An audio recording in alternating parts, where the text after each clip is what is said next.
ya, bermanfaat. Dan demikian, minallah fatun qarib basul minin. Assalamualaikum warahmatullahi wabarakatuh. Saya kembalikan ke Bang Dodi. Warahmatullahi wabarakatuh. Waalaikumsalam. Terima kasih Ustaz Dani atas sambutannya. Baiklah, marilah kita dengarkan materi yang akan disampaikan oleh Ustaz Haji Ali Wartadinata dalam tema Muqaddimah Anggaran Dasar Muhammadiyah dari kajian ideologi Muhammadiyah di bulan Ramadan ini. Kepada Ustaz Haji Ali Wartadinata, kepadanya saya persilahkan.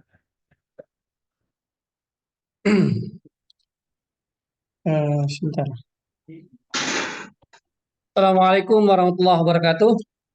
Waalaikumsalam. Warahmatullahi wabarakatuh. Ini suaranya kedengeran nih, Bapak Ibu. Dengeran, Pak. Alhamdulillah. Alhamdulillahirabbil alamin. Assalatu wassalamu ala asrofil anbiya'i wal mursalin wa ala alihi wa sahbihi ajmain, amma ba'du. Kita bersyukur kepada Allah Subhanahu wa taala atas rahmat dan karunia Allah di kesempatan malam hari ini kita bisa bertatap muka melalui Zoom dalam rangka kegiatan pengajian ideologi yang diselenggarakan oleh Majelis Pendidikan Kader dan Sumber Daya Insani Pimpinan Daerah Muhammadiyah Kota Depok. Mudah-mudahan Bapak Ibu semuanya dalam keadaan sehat walafiat dan puasanya adalah puasa yang diterima oleh Allah Subhanahu wa taala, dan salat kita juga insyaallah salat yang diterima Allah Subhanahu wa taala. Dan semoga semangat Ramadan kita bisa sampai dengan akhir di bulan Ramadan ini. Kita berselawat dan salam kepada Nabi Muhammad sallallahu alaihi wasallam, kepada keluarganya, sahabatnya, dan para pengikutnya yang selalu berusaha untuk mengikuti ajaran dan sunnah beliau.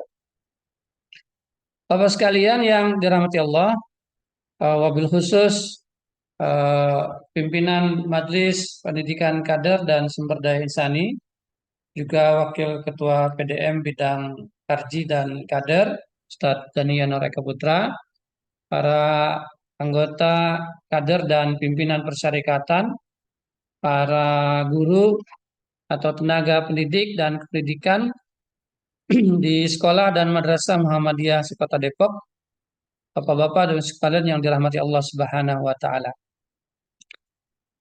Sebelum saya menyampaikan isi materi di kesempatan malam hari ini, saya mengucapkan terima kasih atas inisiasi dan juga kegiatan Majelis Pendidikan Kader untuk mengisi bulan Ramadan dengan kegiatan pengajian ideologi. Di pimpinan daerah Muhammadiyah, selain kegiatan pengajian ideologi, juga ada nanti di tanggal 23 Maret 2024 kegiatan peneguhan ideologi dalam ketarjihan, dan juga pengembangan cabang ranting dan masjid yang kita undang seluruh pimpinan cabang, pimpinan ranting, dan pimpinan Dewan Kemakmuran Masjid Muhammadiyah Kota Depok untuk bisa sama-sama bersilaturahim di Perguruan Muhammadiyah Parung Bingung pada hari Sabtu jam 9 sampai dengan jam 17. Yang ketiga, selain kegiatan penguatan ketarjihan dan pengembangan cabang ranting dan masjid, kita juga menyelenggarakan silaturahim Ramadan, di mana kita akan mengunjungi 2 pimpinan cabang dari 8 pimpinan cabang, yaitu pimpinan cabang Muhammadiyah Bojong Sari dan pimpinan cabang Muhammadiyah Sukmajaya. Bapak-bapak dan ibu sekalian yang dirahmati Allah, saya diminta untuk menyampaikan tentang Muqaddimah Anggaran Dasar Muhammadiyah, yang merupakan satu landasan ideal dan ideologi tentang cara berpikir, berkeyakinan, dan pandangan hidup warga Muhammadiyah yang sudah ditetapkan oleh Persyarikatan Muhammadiyah. Dalam ideologi Muhammadiyah kita mengenal ada Muqaddimah Anggaran Dasar Muhammadiyah yang malam hari ini kita akan bahas. Kemudian ada matan kepribadian Muhammadiyah, kemudian ada matan keyakinan dan cita-cita hidup Muhammadiyah, dan ada pedoman hidup Islami warga Muhammadiyah. Yang kesemuanya ini adalah merupakan keyakinan, landasan berpikir, cita-cita, dan juga pandangan hidup yang seharusnya menjadi paradigma berpikir setiap warga Persyarikatan Muhammadiyah agar gerak langkah Persyarikatan Muhammadiyah mencapai tujuannya dengan satu landasan yang sama, yaitu ideologi Persyarikatan Muhammadiyah. Kalau kita bermuhammadiyah tapi kemudian landasan berpikirnya, landasan idealnya masih bukan ideologi Muhammadiyah, pastilah kemudian cara berpikir, cara bertindak itu akan jauh berbeda dengan yang melandaskan cara berpikir, keyakinan, dan pandangan hidupnya melalui ideologi Persyarikatan Muhammadiyah. Bapak sekalian yang dirahmati Allah, Muqaddimah Anggaran Dasar Muhammadiyah sebetulnya ini menjadi sangat penting buat kita semua sebagai aktivis Muhammadiyah dan juga tenaga pendidik dan kependidikan, dan bahkan ini juga diajarkan di sekolah-sekolah Muhammadiyah sebagai bagian dari ikhtiar kita untuk menyamakan pola pikir kita tentang apa sebetulnya keharusan bagi kita sebagai seorang manusia ketika berada di muka bumi. Jadi Muqaddimah Anggaran Dasar ini secara sederhana menjelaskan tentang peran dan fungsi manusia di muka bumi.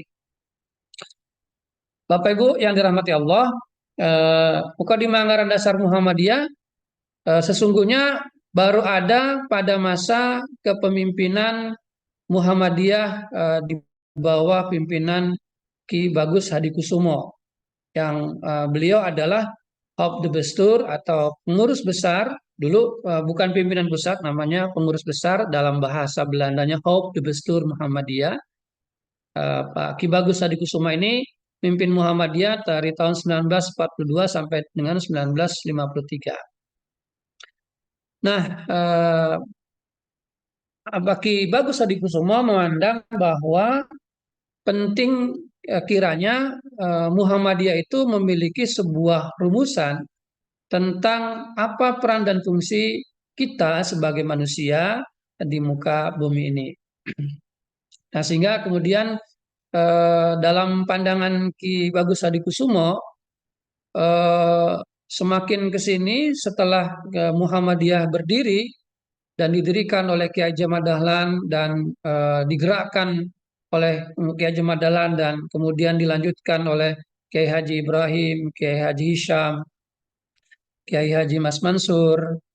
Nah, mulai tampak dan terasa adanya kekaburan dalam Muhammadiyah sebagai dari proses yang cukup panjang.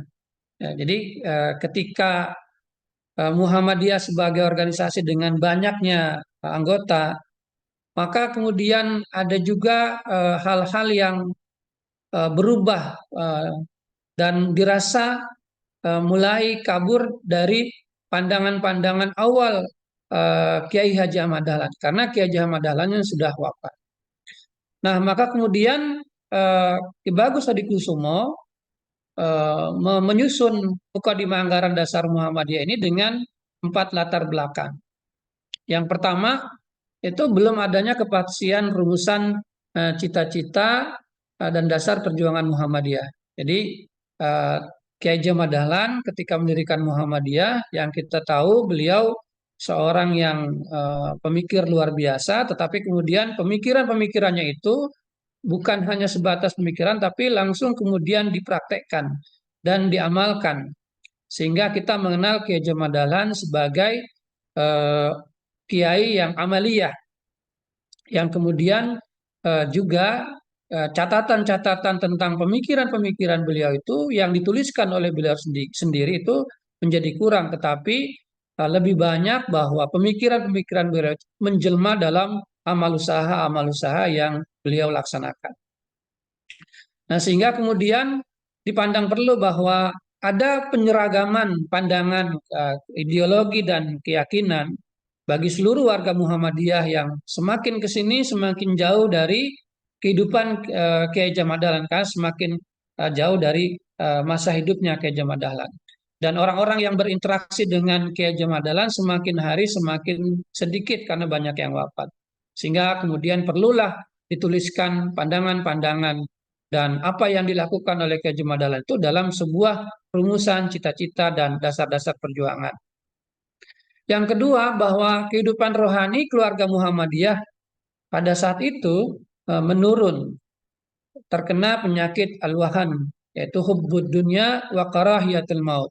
Kita tahu bersama tahun 42, 43, 44, 45 adalah masa-masa penjajahan Jepang yang sangat luar biasa, sehingga makan juga susah, barang-barang mahal, kemudian tantangan kehidupan juga sedemikian berat, sehingga banyak yang merasa untuk kehidupan dunia saja susah, apalagi kemudian untuk mengejar kehidupan akhirat. Sehingga ruhani warga Muhammadiyah itu menjadi menurun dan lebih mementingkan pada persoalan-persoalan kehidupan keduniaan saja.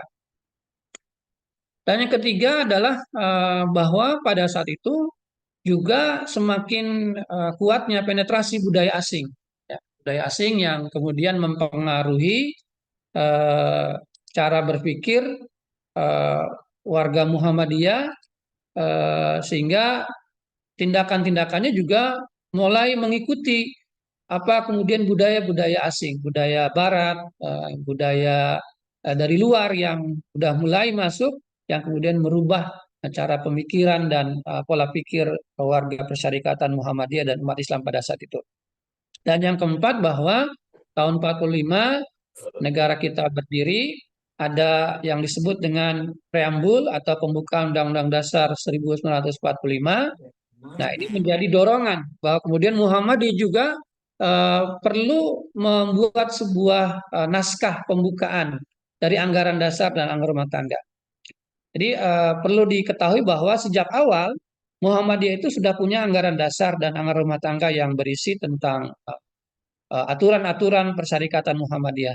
Tetapi mukaddimah dan pembukaan dari anggaran dasar itu belum ada. Nah, Kiai Bagus Hadikusumo yang pada saat itu juga adalah sebagai penyusun, salah seorang penyusun dari pembukaan Undang-Undang Dasar 45, merasa penting, merasa perlu membuat sebuah pernyataan pemikiran di awal dari anggaran dasar, sebagaimana Undang-Undang Dasar 45 memiliki pasal-pasal batang tubuh yang diawali dengan pembukaan Undang-Undang Dasar 45 yang menjadi spirit kebangsaan. Nah, maka kemudian Muqaddimah Anggaran Dasar Muhammadiyah juga menjadi spirit kita di Persyarikatan Muhammadiyah.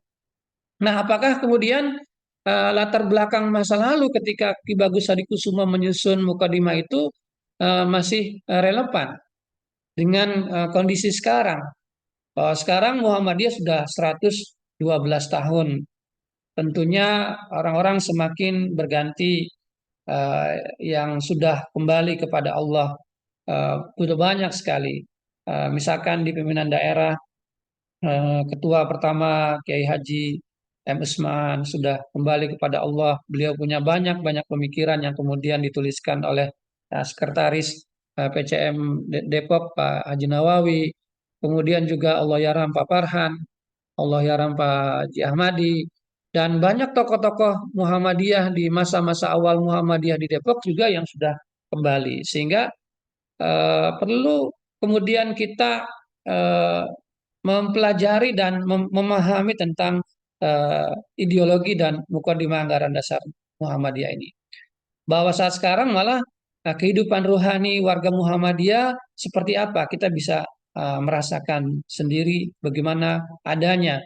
Tapi alhamdulillah warga Muhammadiyah di Kota Depok saya melihat masih sangat luar biasa rohaninya dan kesungguhannya di dalam membangun rohani dan berkhidmat di Persyarikatan Muhammadiyah secara ikhlas dan ingin meraih ridha Allah Subhanahu wa taala.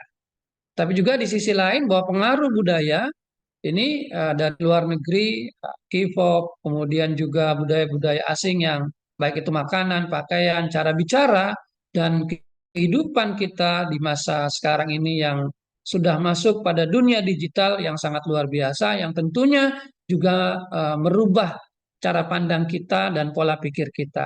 Nah, agar warga Muhammadiyah, pola pikirnya, pandangannya sama dengan para pendahulu kita, maka disusunlah Muqaddimah Anggaran Dasar Muhammadiyah ini. Bapak Ibu sekalian yang dirahmati Allah, sesungguhnya Muqaddimah Anggaran Dasar Muhammadiyah itu adalah pemikiran-pemikiran dari Kiai Haji Ahmad Dahlan dan tindakan-tindakan Kiai Haji Ahmad Dahlan yang beliau lakukan, yang kemudian ditangkap oleh Ki Bagus Hadikusumo, diselami oleh Ki Bagus Hadikusumo, pemikiran-pemikiran Kiai Haji Ahmad Dahlan dan apa yang dilakukan oleh Kiai Haji Ahmad Dahlan, termasuk juga cara-cara perjuangan Kiai Haji Ahmad Dahlan, diselami betul-betul oleh Ki Bagus Hadikusumo, dan kemudian beliau menyusun sebuah naskah Muqaddimah Anggaran Dasar Muhammadiyah. Jadi pandangan dan ideologi dan keyakinan yang tertuang dalam Muqaddimah Anggaran Dasar Muhammadiyah ini sejujurnya dan sejatinya adalah pemikiran-pemikiran dari Kiai Haji Ahmad Dahlan sebagai founding father Muhammadiyah yang kemudian didalami, diselami oleh Ki Bagus dan dituliskan sebagai sebuah legacy untuk warga Muhammadiyah agar kemudian cara pandang, cara berpikirnya dan ideologinya adalah sama dengan Kiai Haji Ahmad Dahlan.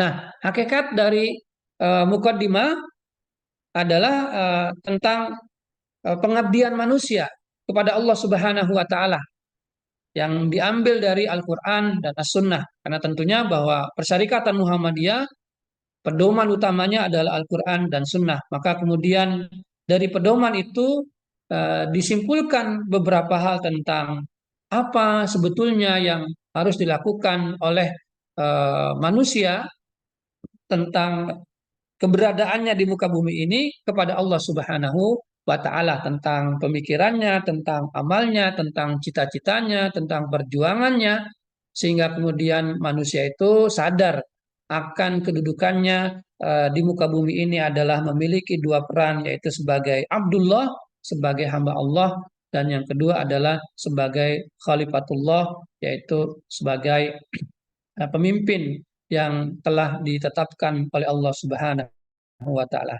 Jadi bahwa Muqaddimah itu memang berasal dari simpulan perintah dan ajaran Al-Quran dan Sunnah tentang pengabdian manusia kepada Allah Subhanahu wa taala.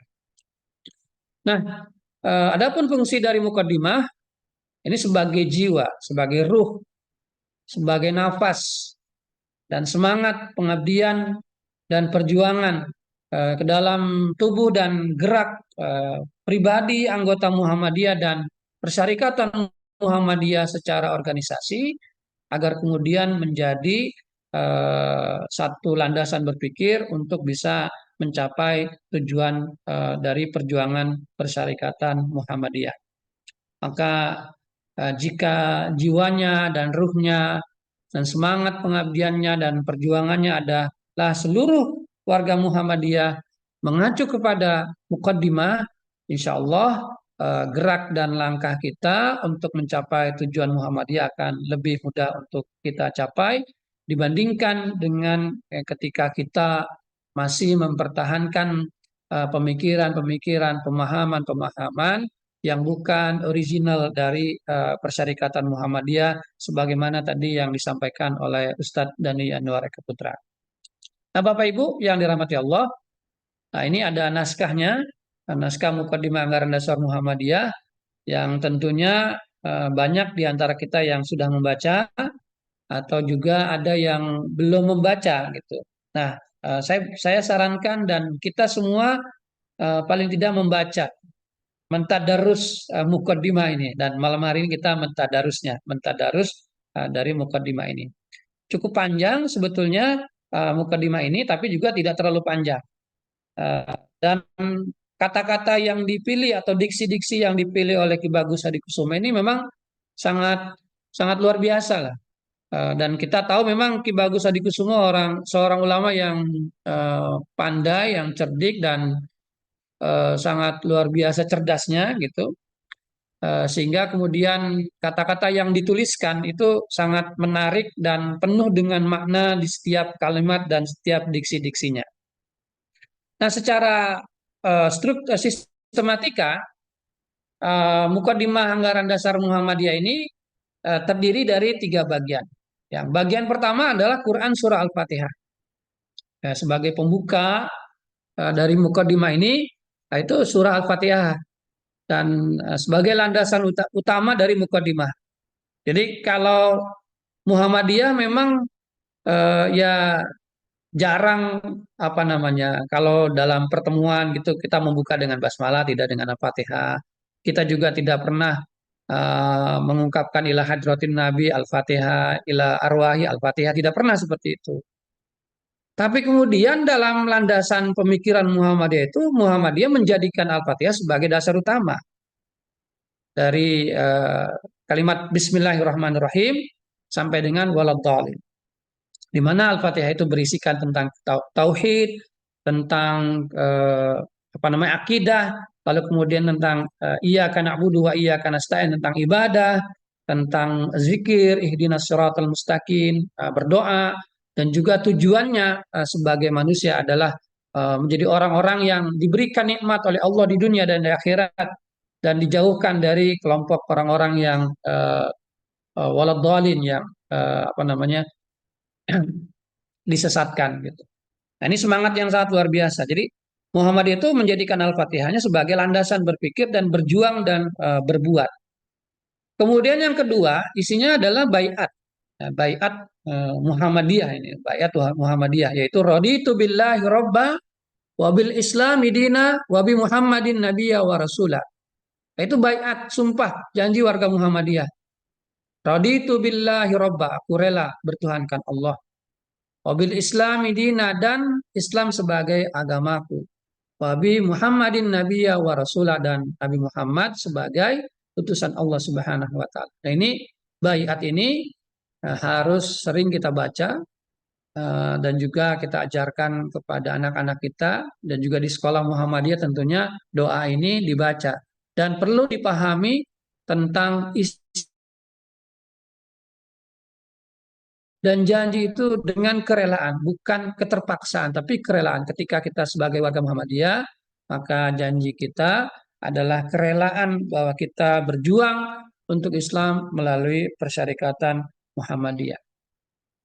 Tapi Ibu sekalian yang dirahmati Allah, yang ketiga, selain Al-Fatihah dan Baiat, ada 7 pokok pikiran. Nah, ini 7 pokok pikiran yang merupakan isi dari Mukaddimah Anggaran Dasar Muhammadiyah ini. Pokok pikiran yang pertama itu pada kalimat di dalam Mukaddimah Anggaran Dasar Muhammadiyah disebutkan amma ba'du, bahwa sesungguhnya ketuhanan itu adalah hak Allah semata-mata. Bertuhan dan beribadah serta tunduk dan taat kepada Allah adalah satu-satunya ketentuan yang wajib atas tiap-tiap makhluk, terutama manusia. Nah, coba Bapak Ibu, kira-kira dari bunyi alinea pertama dari Mukaddimah Anggaran Dasar Muhammadiyah ini, yang menjadi pokok pikiran pertama dari Mukaddimah Anggaran Dasar Muhammadiyah, kira-kira apa? Coba mungkin ada yang ingin menyebutkan pokok pikiran utama dari paragraf ini. Silakan Bapak Ibu, nanti mungkin panitia bisa menyediakan hadiah ini. Ustadz Nur Fajri, Masya Allah. Ustadz Nur Fajri dulu ada angkat tangan. Silakan Ustadz. Ya, tes. Jadi pokok pikirannya sepertinya soalan tauhid dan ibadah. Ya, Oke, siap. Ya. Ya, betul. Baik, itu tentang persoalan tauhid dan ibadah. Jadi Hidup manusia harus berdasar tauhid. Dan ini adalah sebagai landasan dasar paling pokok, paling pondasi, paling dasar sebagai manusia bahwa kita harus bertauhid. La ilaha illallah. Qul huwallahu ahad. Fa'lam annahu la ilaha illallah, bahwa bertauhid menyatakan bahwa Allah sebagai satu-satunya Tuhan, sebagai satu-satunya yang berhak untuk diibadahi, sebagai satu-satunya yang mengurus alam semesta, Rabbul Alamin, yang kemudian itu menjadi spirit utama kita bahwa sesungguhnya kita adalah sebagai hamba Allah yang dengan ketauhidan itu lalu kemudian kita beribadah. Yaitu sesungguhnya bahwa kita hidup adalah semata-mata untuk beribadah kepada Allah. Wa ma khalaqtul jinna wal insa illa liya'budun. Artinya bahwa kehidupan kita semuanya adalah dalam rangka kita beribadah kepada Allah Subhanahu wa taala. Nah, ibadah ada ibadah mahdhah dan ada ibadah ghairu mahdhah. Nah, yang kemudian menjadi spirit kita di Muhammadiyah bahwa apapun yang kita lakukan di Persyarikatan Muhammadiyah adalah sebagai bukti keyakinan kita bahwa Allah adalah yang Maha Esa dan sebagai bagian dari ibadah kita kepada Allah Subhanahu wa taala. Yang kedua, ini yang kedua, bunyinya dalam Muqaddimah Anggaran Dasar Muhammadiyah itu adalah hidup bermasyarakat itu adalah sunnah atau hukum kudrah iradah Allah atas manusia. Kira-kira ini pokok pikiran yang kedua apa ini? Itu. Hablum Coba minan silakan. Hidup manusia itu bermasyarakat. Ya, baik, ada hablum minan nas, tadi Bu Hidayut sampaikan, ada Bu Nasri kalau tidak salah dari suaranya saya agak up. Itu adalah hidup manusia itu harus bermasyarakat. Bahwa yang pokok pikiran pertama adalah hablum minallah, hubungan kita kepada Allah, tauhid, lalu beribadah dan tunduk dan taat kepada Allah Subhanahu wa taala. Dan yang kedua, bahwa kita juga harus hablum minan nas, hubungan sama manusia. Maka bagi Muhammadiyah dalam Muqaddimah Anggaran Dasar Muhammadiyah itu manusia itu juga harus selalu bermasyarakat dan berkehidupan dalam kehidupan masyarakat. Sebagaimana firman Allah, ya Yuhannas inna khalaqnakum min zakarin wa unsa wa ja'alnakum syu'uban wa qabaila lita'arafu. Bahwa itu kemudian saling berkenalan, saling bersilaturahim, saling berinteraksi, dan memang sesungguhnya kita tidak bisa hidup sendiri, tapi kita bisa hidup karena kita bermasyarakat. Dan Muhammadiyah adalah hadirnya sebagai bentuk pengejawantahan kebermasyarakatan kita sebagai sunnatullah atas manusia. Nah, yang ketiga, yang pokok pikiran yang ketiga, ini cukup panjang. Masyarakat yang sejahtera, aman, damai, makmur, dan berbahagia hanyalah dapat diwujudkan di atas keadilan, kejujuran, persaudaraan, dan gotong royong. Bertolong-tolongan dengan bersendikan hukum Allah yang sebenar-benarnya, lepas dari pengaruh syaitan dan hawa nafsu. Nah, kira-kira ini pokok pikiran yang ketiga ini apa ini? Ayo Bapak Ibu. Satu. Tawan Dua. kali ya. Ya? Tawan. Gimana Bu? Tawanu alal birri wa taqwa kali ya. Ya, itu memang ada bertolong-tolongan di situ. Ya. Ya, yang di sini ada kalimat dengan bersendikan hukum Allah. Ya. Sehingga pokok pikiran yang ketiga itu adalah bahwa hidup manusia itu harus beragama Islam, berhukum kepada hukum Allah. Dalam kehidupan masyarakat, maka kemudian Islam menjadi hukum yang harus dipegang teguh, yang kemudian dimiliki oleh setiap manusia. Karena manusia itu adalah makhluk ciptaan Allah, sehingga manusia juga harus berhukum kepada hukum Allah sebagai brainware-nya dan sebagai software-nya untuk kemudian dipahami, dijadikan satu keyakinan bahwa hukum Islam, hukum Allah adalah sebaik-baiknya hukum, dan ketika kita tidak beragama Islam maka kita tidak diterima oleh Allah Subhanahu wa taala. Wa may yabtaghi ghairal Islam madina fala yuqbala minhu wa huwa fil akhirati minal khasirin. Itu apa namanya, bahwa keadilan, kejujuran, persaudaraan, gotong royong, bertolong-tolongan, yaitu hanya bisa diwujudkan dengan hukum Allah, ya, dengan hukum-hukum Islam. Dan kita sebagai seorang Muslim, ya harus meyakini seyakin-yakinnya bahwa hukum Allah adalah hukum yang terbaik yang bisa mewujudkan kebahagiaan bagi kita di dunia dan di akhirat. Yang keempat, pokok pikiran yang keempat. Di sini bunyinya adalah menjunjung tinggi hukum Allah lebih daripada hukum yang manapun juga. Adalah kewajiban mutlak bagi tiap-tiap orang yang mengaku bertuhan kepada Allah. Nah, di situ menunjukkan apa kira-kira pokok pikiran yang keempat dari Mukadimah Anggaran Dasar Muhammadiyah ini. Kafah, Silakan Bapak Ibu. kafah, Ustaz. Ya, Kafah. silakan. Berjuang, Kafah, Islam kafah. berjuang menegakkan dan menjunjung tinggi agama Islam untuk mewujudkan masyarakat Islam yang sebenar-benarnya itu adalah wajib sebagai ibadah kita kepada Allah Subhanahu wa taala. Ya, ya.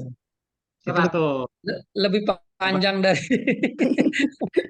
tapi betul ya, lebih betul. Tapi kalau pokok pikiran harusnya lebih singkat gitu Singkat. ya.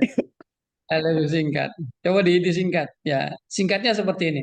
Bahwa hidup manusia harus menjunjung tinggi dan menegakkan ajaran Islam. Ya. Jadi kalau yang ketiga kita beragama Islam, dan yang keempat ya Islam itu harus dijaga, ditegakkan, jangan sampai roboh, jangan sampai jatuh, dan betul-betul di atas segala-galanya. Kalau tadi kata Bang Dodi adalah Islam kafah, yang semuanya gitu. Jadi ekonominya Islam, politiknya Islam, kemudian juga sekolahnya Islam dan keislaman yang kemudian dijaga betul-betul, jangan sampai dia letoy melehoi jatuh atau kita letakkan di bawah yang lainnya. Jadi sebagai seorang Muslim, hukum Allah itu di atas segala-galanya, gitu. Ya, maka dulu pernah ada sebuah dialektika tentang hukum konstitusi di atas ayat suci dan seterusnya. Bagi pokok pikiran keempat di Mukadimah itu ya hukum Allah itu harus dijunjung tinggi dari hukum manapun juga. Nah, itu paradigma kita. Kemudian yang kelima, ada yang kelima cukup panjang gitu. Nah, di sini karena ini waktunya juga sudah mulai sampai mau habis nih. Dari alinea kelima ini kita dapat mengambil sebuah pokok pikiran bahwa untuk mewujudkan masyarakat yang bahagia itu dan hanya bisa dilakukan dengan hukum-hukum Islam. Islam ditegakkan dengan cara apa? Dengan cara kita berittiba kepada Nabi Muhammad SAW. Jadi mengikuti cara perjuangan Rasulullah SAW, sehingga kita bermuhammadiyah adalah berittiba kepada Rasulullah. Dalam Al-Quran Allah firmankan, "Qul in kuntum tuhibbunallah fattabi'uni yuhibbukumullah wa yaghfir lakum junubakum." Nah, itu menunjukkan bahwa kita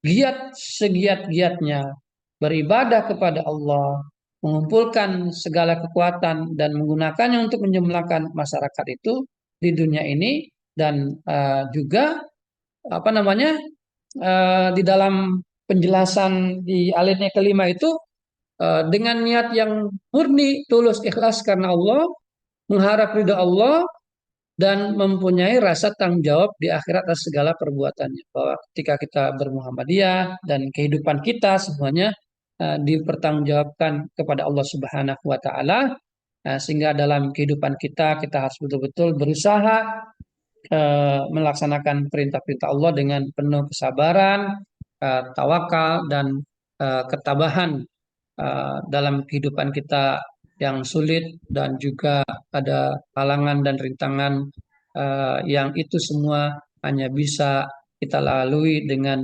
pertolongan dan perlindungan kepada Allah Subhanahu wa taala. Nah, kemudian yang keenam, ya, pokok pikiran yang keenam.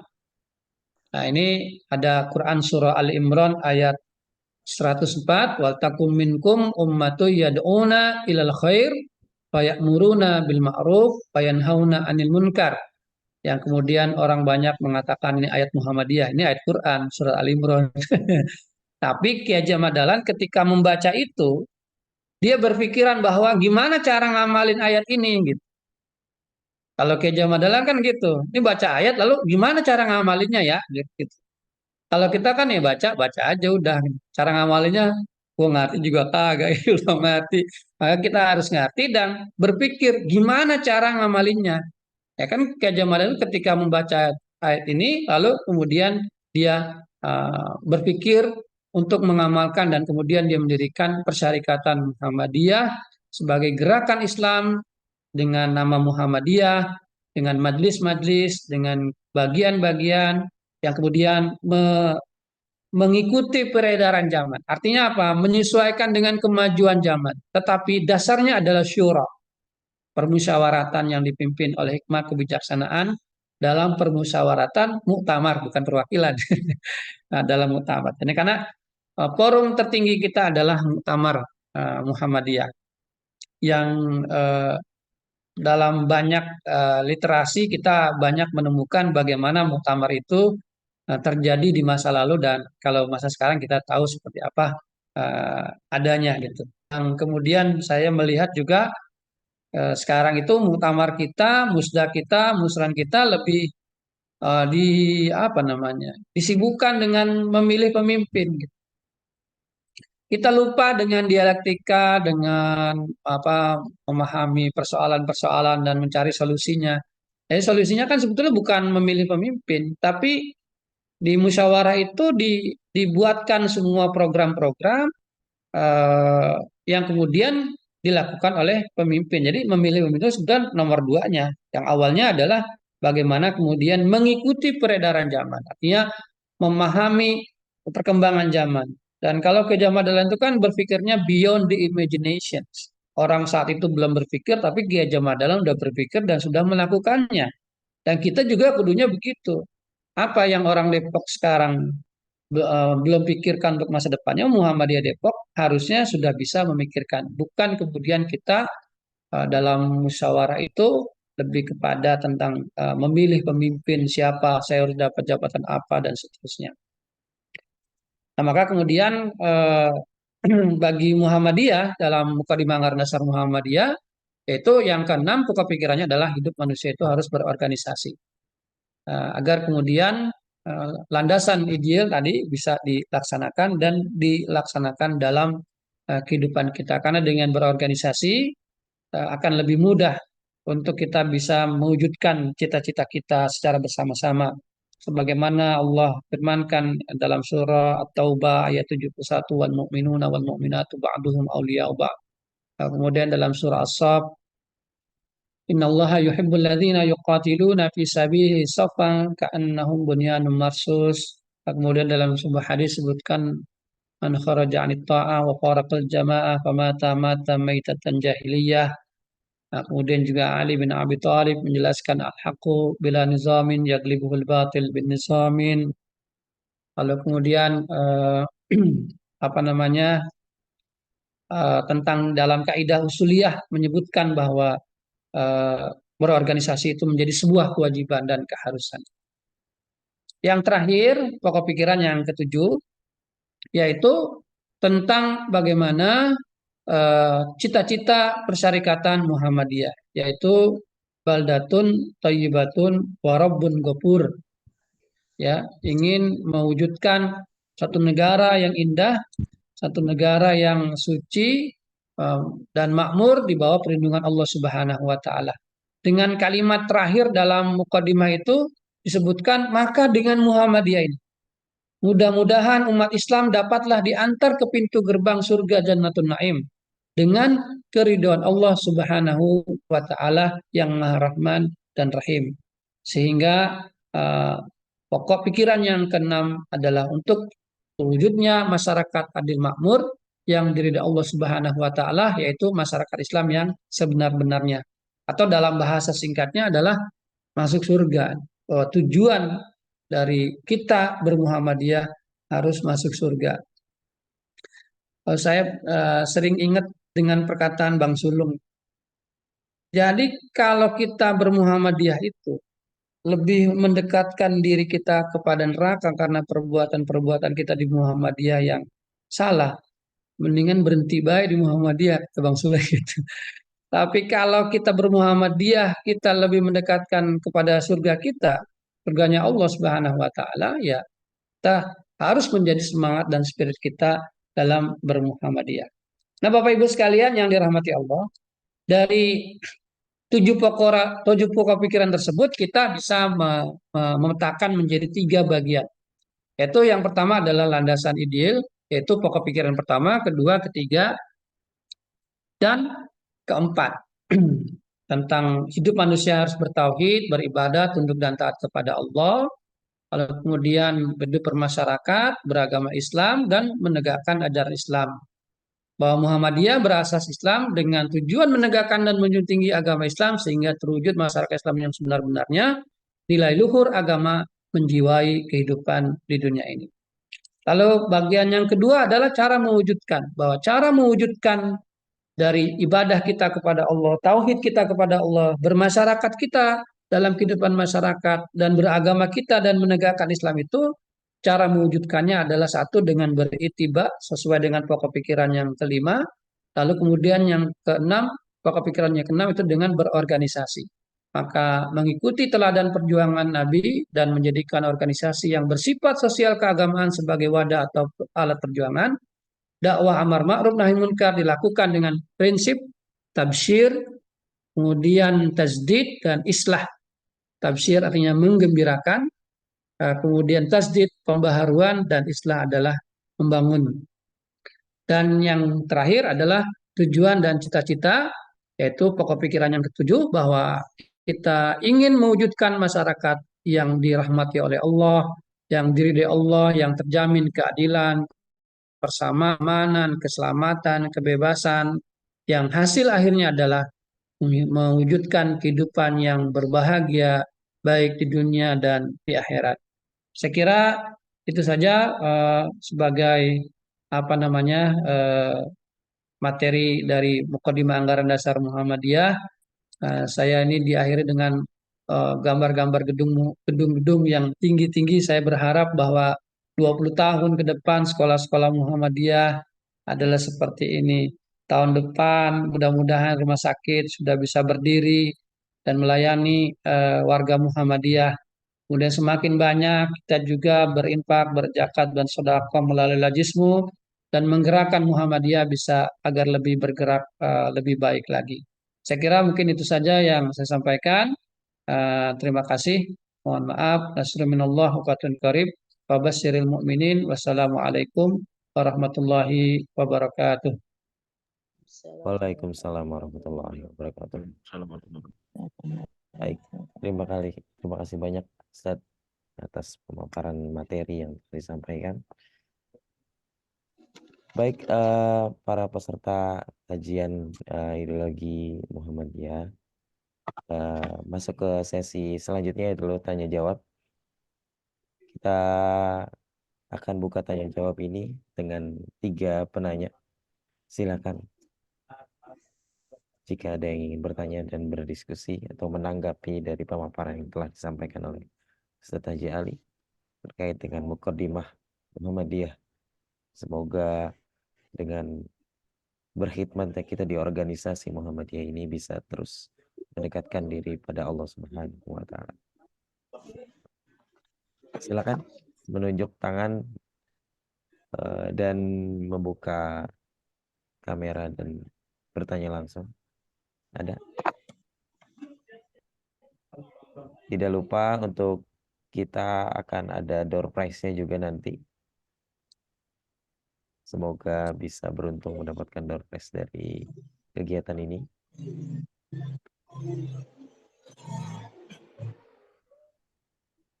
Ya, Bapak Dedi Nurfalak. Ya, ada lagi?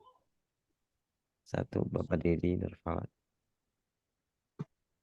Langsung saja Pak, mungkin. Yang kedua, Ibu dari Restu Milda. Ya.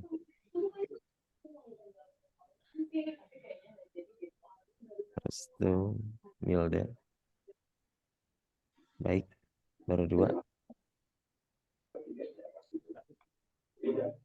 Oke, silakan bertanya Bapak Dede Nurfalak terlebih dahulu. Selanjutnya nanti diteruskan oleh Ibu Restu Milda. Terima kasih. Baik, Assalamualaikum warahmatullahi wabarakatuh. Waalaikumsalam warahmatullahi wabarakatuh. Pak Haji Ali, izin meminta pendapat ya terkait dengan fenomena dakwah terakhir yang dilakukan yang terjadi di Surabaya kalau tidak salah, di mana ketika salah satu pendai itu mendapatkan larangan dari teman-teman ormas saudara kita gitu ya.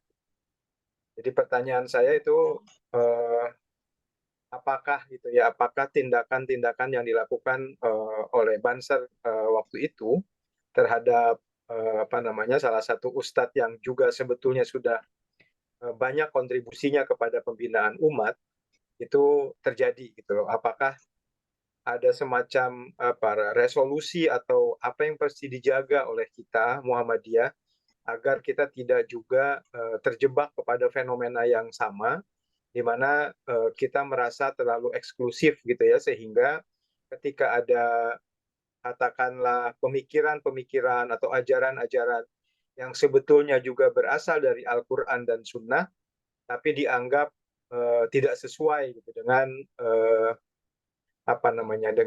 katakanlah norma-norma yang ada di negara kita. Jadi mudah-mudahan Pak Haji dan saya percaya Bapak mengikuti, tapi kalau memang tidak mengikuti, intinya adalah salah satu ustadz gitu ya melakukan ceramah di daerah Surabaya, tapi dilarang gitu oleh Banser Nahdlatul Ulama waktu itu. Kenapa ini masih terjadi gitu? Sementara saya kira kalau berbicara landasan NU dan Muhammadiyah ya sama-sama NKRI, sama-sama Pancasila, sama-sama Undang Dasar 45 gitu. Kenapa bisa beda gitu? Kita menyikapi keberadaan dan menjamurnya ustadz-ustadz yang sebetulnya juga mengajarkan hal-hal yang positif bagi masyarakat. Terima kasih. Assalamualaikum warahmatullahi wabarakatuh. Waalaikumsalam warahmatullahi wabarakatuh. baik. Selanjutnya mungkin ditahan dulu ya Ustadz Ali ya. Ya. Ya, dari Ibu Restu. Mungkin. Baik. Mohon maaf sebelumnya tidak buka kamera ya Ustadz. Ya, Assalamualaikum warahmatullahi wabarakatuh. Waalaikumsalam warahmatullahi wabarakatuh. Iya, baik, mungkin singkat aja pertanyaan saya.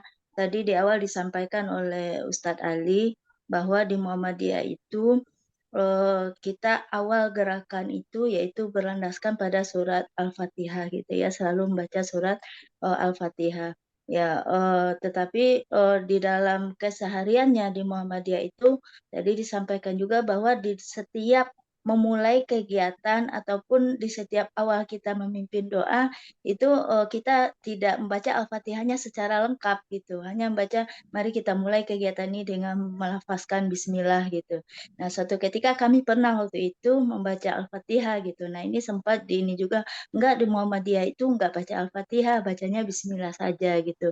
Padahal tadi disampaikan bahwa berlandaskan pada Al-Fatihah gitu ya. Mohon penjelasannya Ustadz terkait dengan ini. Terima kasih. Assalamualaikum warahmatullahi wabarakatuh. Waalaikumsalam warahmatullahi wabarakatuh.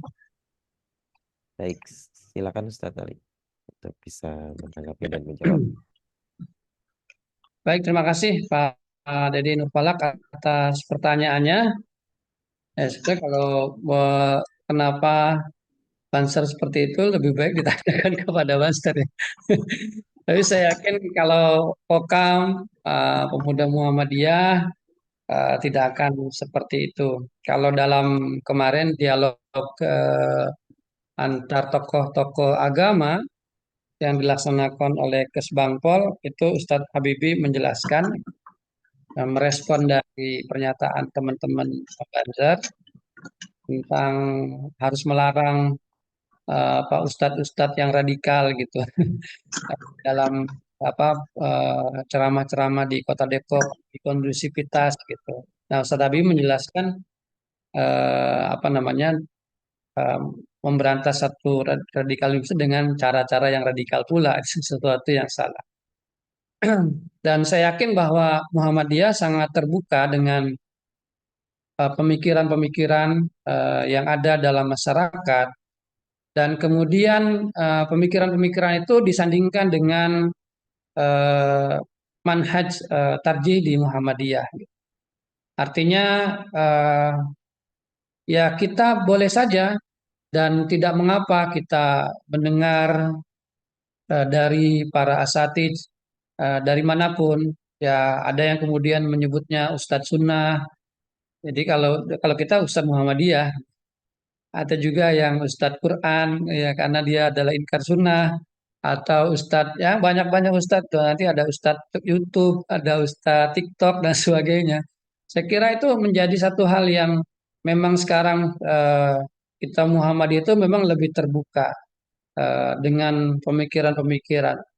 Tapi dengan catatan bahwa kalau kita bicara dengan anggota, dengan kader, seperti pengajian ideologi malam hari ini dan setiap malam Ahad ke depan, itu menunjukkan bahwa kita sedang menguatkan kebersamaan cara pandang kita dan pola pikir kita agar kemudian sama tindakannya. Bahwa Kiai Haji Ahmad Dahlan sejak awal ya menerima banyak sekali masukan-masukan, kemudian pemikiran-pemikiran yang bahkan kemudian sampai Kiai Haji Ahmad Dahlan itu dikatakan sebagai kafir. Lalu kemudian mungkin kalau sekarang-sekarang kita ya sebetulnya kalau teman-teman dari Nahdlatul Ulama itu menyebutkan Wahabi, ya Muhammadiyah sebetulnya ikut termasuk di dalamnya itu, walaupun tidak secara nyata disebutkan gitu. Karena Muhammadiyah mah agak lebih sedikit tidak terlalu ke kanan banget gitu. Wasatiyah kan, Muhammadiyah adalah wasatiyah. Sehingga kemudian bagi Muhammadiyah ya hal-hal yang seperti itu bukanlah yang kemudian menjadi pemikiran dan menjadi cara pandang Kokam, cara pandang Muhammadiyah, silahkan saja. Tetapi juga perlu diperhatikan bahwa kita ketika kita punya rumah sendiri, punya masjid Muhammadiyah, ya sebaiknya kita juga mengedepankan ustadz-ustadz kita. Ya sesekali boleh kita mengajak dan mengundang dengan para asatidz yang lainnya dengan materi-materi yang kemudian ustadz tersebut ta'amuk ataupun menguasai pada masalah-masalah tersebut, sehingga kita juga punya perspektif dan pandangan-pandangan. Tetapi dalam pengajian-pengajian Muhammadiyah ya sesungguhnya kita juga harus selektif dan menyesuaikan dengan apa yang kemudian kita menyamakan pandangan di Persyarikatan Muhammadiyah. Saya insya Allah yakin Muhammadiyah di Depok Kokamnya nggak akan ikut-ikutan Pak Deddy Nurfalak untuk membubarkan pengajian gitu. Ya kalau misalkan teman-teman dari ya itu kan teman-teman dari Salafi ya Khalid, Basalama dan seterusnya. Ya kita saling menjaga, dan Kokam di beberapa daerah juga suka menjaga para asatidz, dan kita semua adalah umat Islam yang punya peran-peran yang masing-masing punya kelebihan, punya ciri khas, dan kelebihan itu harus dipelihara sebagai sebuah keragaman dalam berdakwah amar ma'ruf nahi munkar, yang kemudian kita semua harus bergandengan tangan, saling menguatkan, saling mendukung, bukan kemudian lalu menghujat, lalu kemudian tidak mau menerima, bahkan kemudian mempersekusi. Dan ini kan sesuatu yang menurut saya adalah tidak baik di antara kita sebagai Muslim. Saya kira mungkin itu Pak Dedi. Yang kedua, Bu Restu, berkaitan dengan Al-Fatihah. Tadi saya sampaikan bahwa betul dalam Muqaddimah itu bagian awalnya adalah Al-Fatihah. Dan bagi Muhammadiyah itu Al-Fatihah tadi saya sudah sampaikan bukan hanya sekedar dibaca. Ya, maka di Muhammadiyah itu sih saya bilang bahwa kita bukannya jarang baca Al-Fatihah, kita sehari aja baca 17 kali kan. Apalagi kalau bulan puasa tambah 11, tambah sholat-sholat sunnah 40 kali kita baca Al-Fatihah. Dan itu sudah cukup. Tinggal kemudian Al-Fatihah itu dibawa pada ranah praksis pada ranah pelaksanaan. Dan kalau dalam kegiatan-kegiatan di Persyarikatan Muhammadiyah, memang kita punya namanya protokoler, kemudian juga manhaj, ya, bahwa ketika kita membuka acara cukup dengan membaca Bismillah saja, Bismillahirrahmanirrahim, tidak perlu membaca Al-Fatihah, gitu. Cukup dengan basmalah, bukan hanya membaca satu ayat, tetapi memang kalimat basmalah itu sebagai apa namanya, kita memulai amal kita dengan mengucapkan kalimat basmalah. Itu ada hadisnya. Saya agak lupa naskahnya, nanti mungkin Ustaz Nurfati bisa sampaikan bahwa setiap amalan yang tidak diawali dengan bismillah itu apa namanya, terputus. Ya, maka kita cukup membaca kalimat basmalah. Tidak perlu kemudian kita membaca surah Al-Fatihah. Apalagi kemudian diawali dengan ala haji niyah wa kulli niyatin sholihah Al-Fatihah. Tidak perlu. Nanti kalau gitu kita sama aja dengan Nahdlatul Ulama kan gitu. Dan Muhammadiyah punya ciri yaitu seperti tadi, cukup dengan membaca kalimat basmalah. Tetapi kemudian Al-Fatihah itu menjadi ruh dalam Muqaddimah Anggaran Dasar Muhammadiyah dengan pokok-pokok pikirannya yang menjadi paradigma berpikir Kiai Haji Ahmad Dahlan, yang kemudian dituliskan oleh Ki Bagus Hadikusumo dan menjadi cara pandang kita juga sebagai warga Syarikatan Muhammadiyah. Nah, maka kemudian kalau ada di Muhammadiyah mengawali acara dengan membaca surah Al-Fatihah, itu menjadi sesuatu yang berlebihan, sesuatu yang mungkin bukan tradisi dan juga protokoler di Persyarikatan Muhammadiyah. Kita cukup menjadikan itu sebagai satu ciri yang juga ada dalilnya. Cukuplah kita memulai sesuatu dengan mengucap kalimat basmalah. Bukannya tidak boleh, tetapi kita di Muhammadiyah itu punya satu pandangan, sudah punya satu pikiran, dan juga satu protap, prosedur tetap bahwa cukup ketika kita membuka acara dengan mengucap kalimat basmalah. Dan ketika menutup acara cukup juga dengan mengucap kalimat hamdalah. Saya kira mungkin seperti itu. Jangan-jangan nanti kalau ada yang, yuk kita mulai dong acara kita dengan membaca surah Al-Ikhlas, Bismillahirrahmanirrahim, Qul a'udzu birabbin nas, itu boleh juga, tapi apa? Ya tidak umum dan tidak sebagaimana yang sudah disepakati sebelum-sebelumnya sebagai sebuah manhaj, sebuah apa namanya, di persyarikatan kita di Muhammadiyah. Saya kira mungkin itu Bu Restu. Maka saya sering menekankan agar kita juga ya cukup ketika membuka acara dengan hanya membaca kalimat basmalah. Itu sudah cukup. Insya Allah tidak mengurangi kesungguhan kita dalam berkhidmat di Persyarikatan Muhammadiyah, dan tidak mengurangi juga rasa kesungguhan kita beribadah kepada Allah dan keyakinan kita, karena surah Al-Fatihah bagi Muhammadiyah diletakkan di Muqaddimah Anggaran Dasar Muhammadiyah sebagai landasan berpikir, sebagai ruh, sebagai jiwa yang kemudian dilaksanakan dalam kehidupan sehari-hari. Tidak perlu kemudian dalam satu acara kita seringkali membaca surah Al-Fatihah, tapi kemudian amal-amal usaha kita bukanlah amal-amal yang menurut Kiai Haji Ahmad Dahlan adalah merepresentasikan dan mengamalkan ayat-ayat suci Al-Quran. Saya kira mungkin itu saja, Bu Restu.